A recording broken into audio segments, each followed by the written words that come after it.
A routine drive home turned into a nightmare when a power-hungry, prejudiced local cop pulled over the wrong man. He thought he was just harassing another civilian.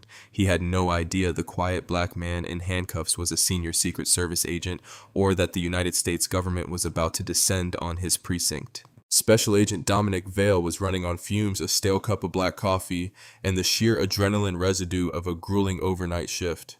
He had just wrapped up a high-level protective detail for a visiting European diplomat in downtown Washington, D.C. Now all he wanted was to reach his quiet home in the affluent, heavily wooded suburb of Oak Creek, Virginia.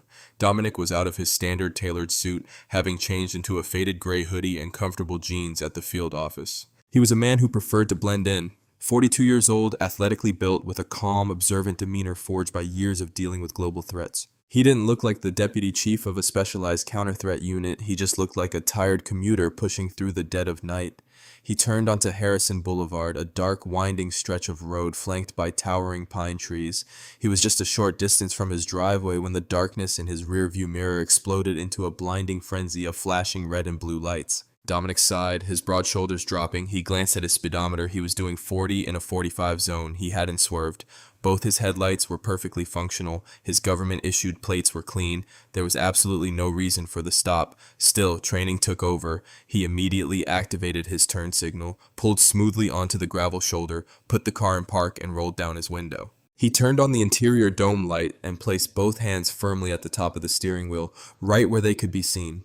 In the side mirror, he watched the driver's door of the cruiser swing open.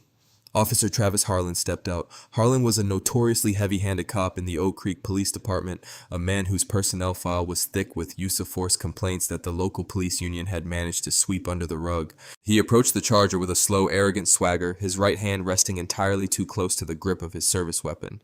Harlan didn't stop at the driver's window. He intentionally walked a few steps past it, forcing Dominic to crane his neck backward, a classic intimidation tactic. Suddenly, the blinding beam of a heavy tactical flashlight pierced the interior of the car, hitting Dominic squarely in the eyes.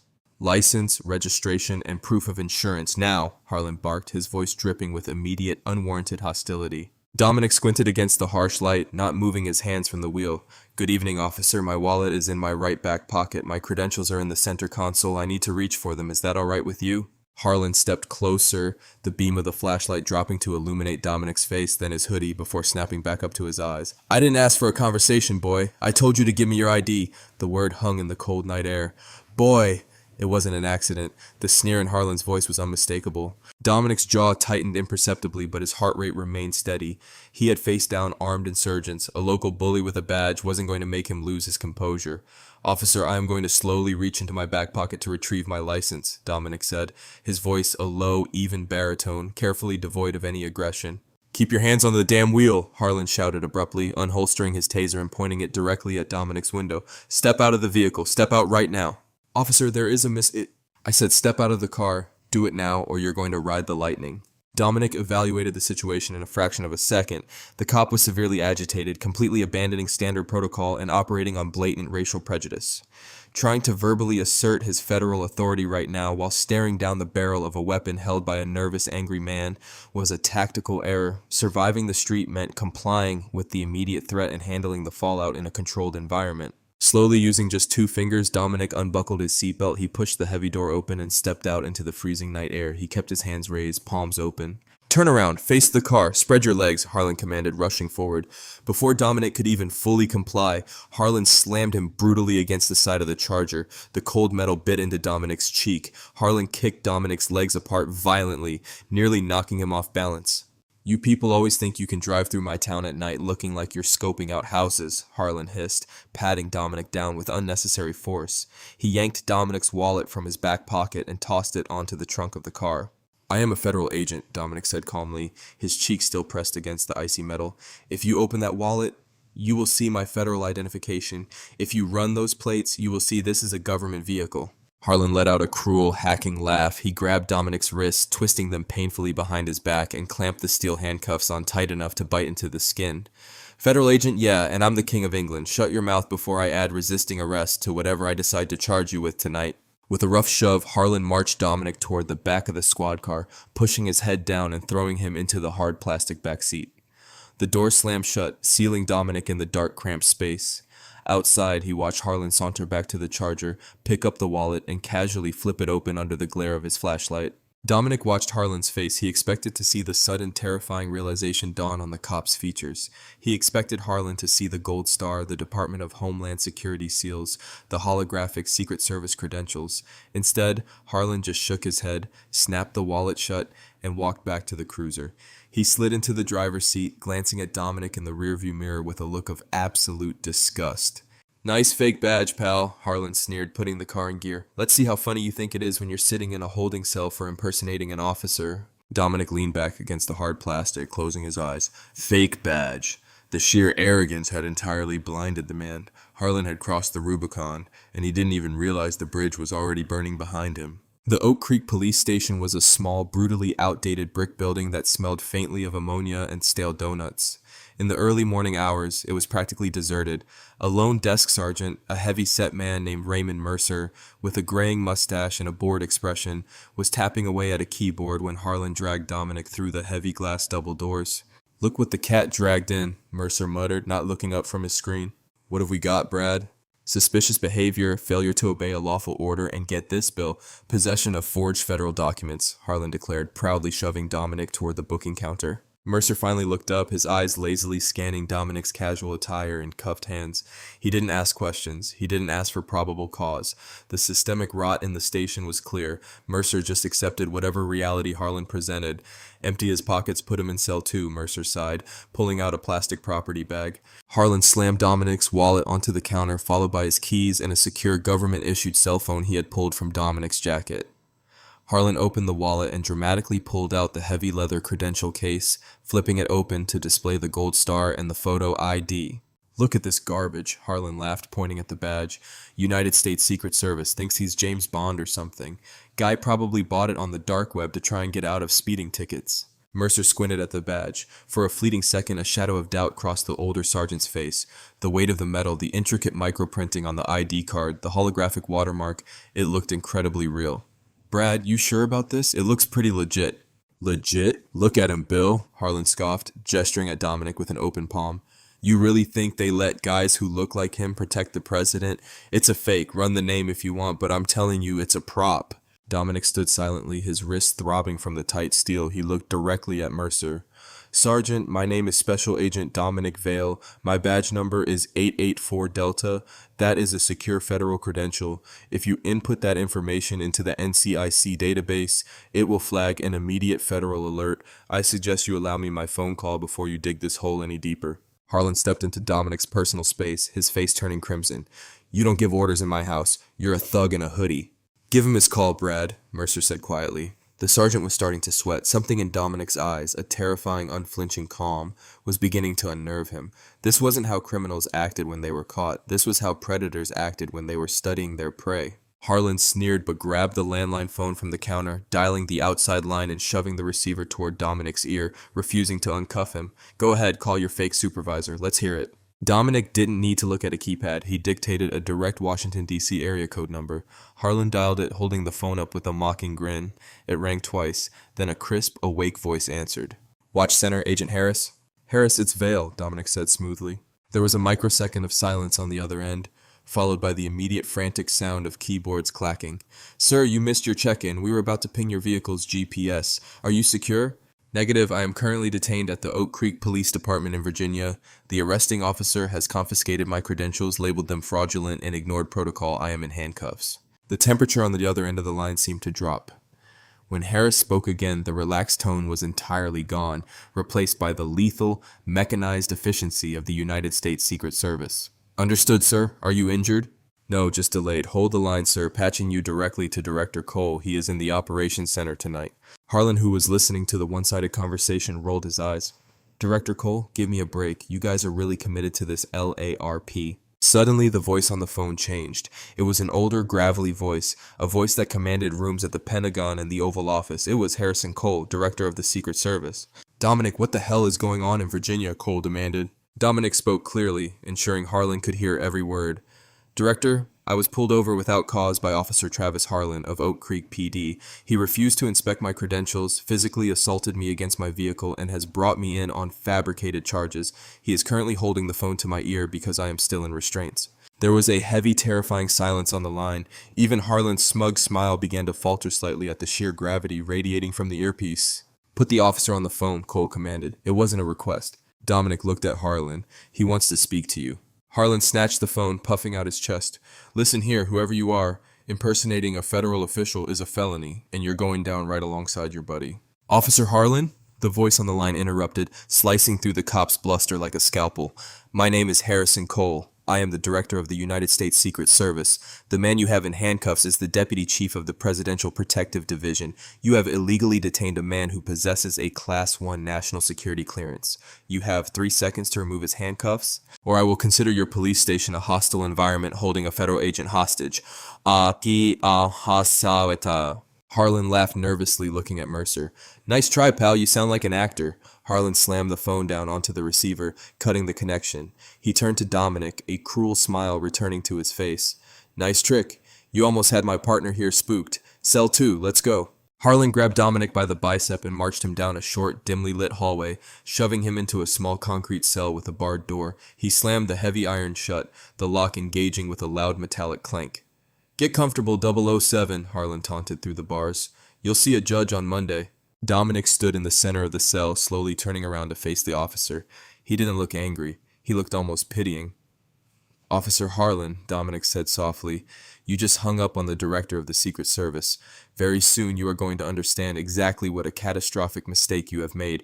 I highly recommend you spend that time calling the best lawyer you can afford. Harlan flipped him the middle finger and walked away, the sound of his boots echoing down the hall. Dominic just stood there in the quiet cell. He didn't sit on the bench. He just waited. He knew the protocol. He knew the watch center's response time. He knew that Harrison Cole didn't make empty threats. The quiet little town of Oak Creek was about to experience an earthquake. In the stale, quiet lobby of the Oak Creek Police Department, Officer Travis Harlan poured himself a cup of lukewarm coffee. He leaned against the booking counter, a smug grin plastered across his face. He was already running through the official report in his head, twisting the narrative to justify the bruises he'd left on his suspect. Behind the desk, Sergeant Raymond Mercer wasn't smiling. His eyes were glued to the heavy leather credential case sitting next to the suspect's phone. The gold star gleamed under the harsh fluorescent lights. Against his better judgment, and explicitly against Harlan's earlier taunts, Mercer reached out and picked up the ID. What are you doing, Bill? Harlan scoffed, taking a sip of his coffee. Don't tell me that fake piece of tin actually has you spooked. The guy's a nobody. I'm just doing my job, Brad, Mercer muttered, his fingers trembling slightly as he pulled his keyboard closer. It takes 2 seconds to run it through NCIC, just to be sure. Mercer logged into the National Crime Information Center database. He bypassed the standard local checks and navigated to the Federal Queries tab. He typed in the name Vale, Dominic, then he inputted the badge number the man had recited from memory, 884 Delta. He hit enter. The system didn't buffer, it didn't load a standard profile. Instead, the entire computer screen instantly inverted colors. A blaring solid red banner flashed across the monitor, locking out every other application on the terminal. A piercing digitized alarm began to emit from the desktop speakers. Restricted file. Class 1 national security clearance, immediate federal notification triggered, do not detain. Mercer's face drained of all color. The coffee cup in his hand shook so violently, the dark liquid sloshed onto his uniform pants. He looked up at Harlan, his eyes wide with a terror that bordered on hysteria. Brad, Mercer whispered, his voice cracking. Brad, what did you do? What's wrong with the computer? Harlan asked, his arrogant smile finally faltering as the alarm continued to beep rhythmically. He's not a fake, Mercer said, standing up, panic seizing his chest. Brad, you locked up the deputy chief of the Presidential Protective Division. The system just locked me out. It sent a distress signal to Washington. Shut up, Bill, that's impossible. Before Harlan could finish his sentence, a low rhythmic thumping sound vibrated through the floorboards. It started as a distant hum and rapidly escalated into a deafening roar. The thin glass panes of the precinct's front windows began to rattle violently in their frames. Harlan ran to the double glass doors and peered out into the night. Above the station, a black Eurocopter AS-365 Dolphin, the signature aircraft of federal tactical units, was hovering just above the building. Its blinding searchlight flooded the small parking lot with daylight intensity illumination. What the hell? Harlan breathed, stumbling backward. Tires screeched on the asphalt outside. Five matte black Chevrolet Suburbans, their grills flashing aggressive strobe lights, smashed through the wooden security gate of the precinct's parking lot and slammed into a defensive perimeter around the building. The doors of the SUVs burst open simultaneously. Over 24 men in heavy tactical gear, Kevlar vests, and ballistic helmets poured out. They moved with terrifying synchronized precision. These weren't local SWAT officers. They were the United States Secret Service counter-assault team, the most elite, heavily armed protection unit on the planet. And right now, their target was the Oak Creek Police Department. "Breach!" a voice roared from outside. The heavy glass double doors of the precinct were violently kicked open, shattering into a million pieces across the linoleum floor. Red laser sights instantly cut through the dusty air of the lobby, converging directly on Harlan's chest and forehead. "Federal agents, hands in the air, do it now!" A tactical commander bellowed, a custom M4 carbine pressed firmly into his shoulder. "Drop the weapon, officer. Drop it now, or I will drop you." Harlan was paralyzed. His brain couldn't process the sheer scale of the nightmare unfolding before him. He slowly raised his hands, the styrofoam coffee cup slipping from his fingers and bursting on the floor. Sergeant Mercer had already thrown himself to the ground behind the booking desk, his hands interlaced behind his head, sobbing quietly. "Don't shoot, I didn't do it. He's in the back, he's in cell 2. From the sea of heavily armed operators, a man in a sharp, immaculately tailored dark suit stepped forward. He didn't wear body armor, but the authority radiating from him commanded the room. It was Special Agent in Charge Elliot Vance of the Washington Field Office. His face was carved from granite, his eyes burning with cold, calculated fury. Vance walked slowly up to Harlan. The red lasers remained fixed on the local cop's chest. "Where is he?" Vance demanded, his voice dangerously quiet. Harlan's throat was completely dry. He tried to speak, but only a pathetic squeak escaped. He weakly pointed a trembling finger toward the holding cells down the hall. Vance didn't look back. He snapped his fingers. "Secure this building. Disarm these two. If they twitch, put them through the floor." Two CAT operators instantly collapsed on Harlan, violently stripping his service weapon, his taser, and his radio from his belt. They kicked his legs apart, ironically mirroring exactly what he had done to Dominic earlier, and slammed him against the booking counter. Vance snatched the cell keys from Mercer's trembling hand and marched down the hallway, flanked by 4 operators with rifles at the ready. He reached cell 2 and slid the heavy iron key into the lock. The metal door swung open. Special Agent Dominic Vale was standing exactly where Harlan had left him. He looked completely unfazed by the commotion. "Are you injured, Dominic?" Vance asked, his professional demeanor slipping just enough to show genuine concern for his colleague and friend. "Just a bruised ego and a slight scuff on my vehicle, Elliot," Dominic replied calmly, stepping out of the cell. "I told him to make a phone call." "He called the director," Vance sighed, handing Dominic a master key to unlock his handcuffs. Colt practically ripped the phone cord out of the wall. He woke up the Attorney General. Dominic rubbed his raw, red wrists, the blood rushing back into his hands. He walked out of the holding area and back into the main lobby. The scene was chaotic but perfectly controlled. Local police cruisers were beginning to arrive outside, responding to the commotion, but federal agents had formed an impenetrable wall at the perimeter, refusing entry to anyone. Harlan was now the one in handcuffs, kneeling on the shattered glass of his own precinct. He looked up as Dominic approached. The arrogance that had defined Harlan's entire existence was completely gone, replaced by the hollow, empty stare of a man who realized his life was over. "Agent Vale," Harlan stared, with tears streaming down his face, mixing with the sweat and dust. I made a mistake. It was dark. You fit a description of a suspect we've been looking for. It was just a misunderstanding, please." Dominic crouched down so he was eye level with the disgraced officer. He didn't yell, he didn't gloat. The quiet authority in his voice was far more devastating than any physical blow could have been. "You didn't mistake me for a suspect, Travis," Dominic said softly. "You saw a black man driving a nice car in your town, and you decided you were the law. You ignored my credentials because your prejudice wouldn't allow you to accept that I outranked you. You assaulted a federal officer. You kidnapped me under the color of law, and you mocked the director of the Secret Service." Dominic stood up, looking over at Special Agent Vance. "Have the FBI's Civil Rights Division been notified?" "Assistant United States Attorney Marcus Ellison is on his way right now," Vance confirmed. "They are executing a federal search warrant on this precinct as we speak. We are seizing all body cam footage, dash cam footage, and internal communications." Right on cue, the frantic wail of a siren approached, and a black sedan slammed into park outside. Mayor Gregory Shaw and Police Chief Stuart Pennington rushed toward the entrance, their faces pale with panic. Chief Pennington took one look at the federal tactical team holding his precinct hostage and immediately threw his hands up in surrender. Agents, I am the chief of police. We are fully cooperating," Pennington yelled, trying to distance himself from the disaster. He looked at Harlan kneeling on the floor and pointed a condemning finger. "Officer Harlan has a history of insubordination. He acted entirely as a rogue element tonight." Dominic exchanged a knowing look with Vance. It was a classic desperate pivot. "Save it, Chief," Vance said, stepping forward. The DOJ has already pulled Harlan's internal affairs file. We know your department buried multiple excessive force complaints against him to protect your municipal insurance rates. You aren't just losing Harlan tonight. We are tearing this entire corrupt department down to the foundation. Pennington's jaw dropped. The federal hammer wasn't just falling on one racist cop, it was leveling the entire system that had enabled him. By morning, the story had leaked. Officer Travis Harlan was transported to a federal holding facility in Alexandria facing serious federal charges that carried significant prison time. Chief Stuart Pennington was forced to resign pending a massive Department of Justice probe into the Oak Creek Police Department. Dominic Vale drove back to Washington that morning in his unmarked Charger. His wrists were still sore and he was exhausted to his very bones, but as he pulled into his driveway watching the morning sun break over the Virginia trees, he felt a profound sense of closure. Justice was often blind and sometimes it was brutally slow, but every once in a while it arrived in a fleet of black SUVs with zero tolerance for the bullies who thought they owned the night.